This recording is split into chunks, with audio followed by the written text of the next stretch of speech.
घना और रहस्यमय जंगल दिखाई देता है। वहां सूर्य की किरणें भी जमीन तक नहीं पहुंच पाती। दिन के समय भी जंगल में अंधेरा छाया रहता है।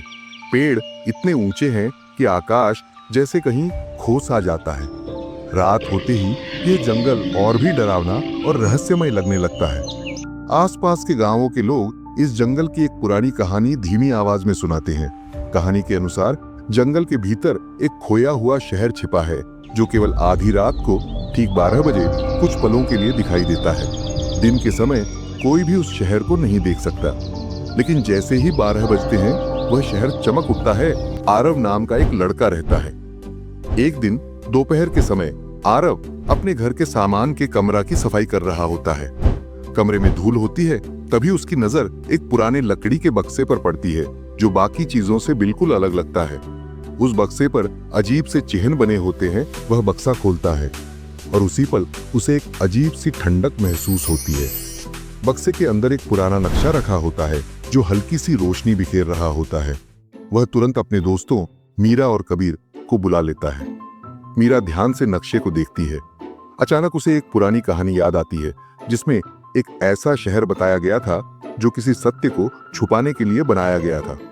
कबीर पहले तो हंस देता है, उसकी हंसी धीरे धीरे गायब हो जाती है। काफी सोच विचार के बाद तीनों यह फैसला करते हैं कि वे जंगल में जाकर सच्चाई पता लगाएंगे। रात का समय होता है। तीनों जंगल के पास पहुंचते हैं। जैसे ही वे भीतर कदम रखते हैं, हवा का स्वभाव बदलने लगता है। ठंड बढ़ जाती है। पेड़ों के बीच से अजीब अजीब आवाजें आती, अंधेरे में छायाएं हिलती डुलती प्रतीत होती हैं। कबीर बार बार पीछे मुड़कर देखता है। तीनों डर के बावजूद आगे बढ़ते रहते हैं। वे जंगल के सबसे शांत और गहन हिस्से में पहुंचते हैं, जहां एक विशाल पत्थर का द्वार खड़ा है। द्वार बहुत प्राचीन है और उस पर हल्की हल्की चमकते हुए शब्द खुदे हुए हैं। केवल वही भीतर जा सकता है जो सत्य के लिए आया हो। आरव बिना डरे आगे बढ़ता है और स्पष्ट शब्दों में कहता है कि वह सत्य जानने आया है। अचानक जमीन हल्के से कांप उठती है। द्वार धीरे धीरे खुलने लगता है और भीतर से तेज प्रकाश बाहर आता है। तीनों दोस्त अंदर प्रवेश करते हैं। वे दृश्य देख के दंग रह जाते हैं। उनके सामने आसमान में तैरता हुआ एक शहर है, रोशनी में नहाया हुआ।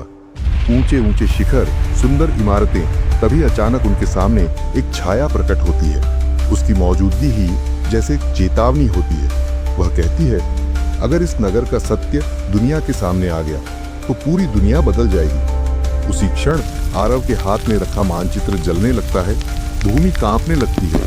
नगर हिलने लगता है। अब तीनों के सामने सबसे बड़ा सवाल खड़ा है, क्या वे भाग जाए या सच्चाई का सामना करें? और यहीं कहानी ठहर जाती है, क्योंकि असली रहस्य अभी सामने आना बाकी है।